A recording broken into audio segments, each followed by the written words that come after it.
প্রতিদিন আইসা এই কাঁঠালগুলো আমি ধরে ধরে দেখি, কবে যে বড় হবে আল্লাহ জানে।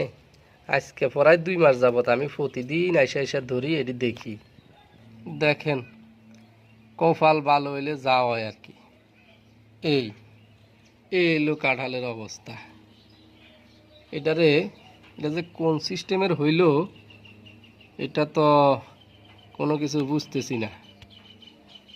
আবার দেখেন আরেকটা, সবগুলা কাঁঠালের হুটকির তলে যে কি যে একটা ছিদ্রি হয়ে রইল বুঝলাম না। ওই দেখেন উপরে আরেকটা বড় হয়েছে, এটার সাইজটা দেখেন। মনে হয় যে একবার ওই যে ফুলাহানে যে খেলে, এগুলার নাম জানি কি কয়, পুতুলগুলা, মনে হয় হেয়া একটা বইয়ার আছে ভাল্লুক, দেখছুন। এখন আপনারাই কোন আমি এই কাঁঠাল নিয়ে কি করবো?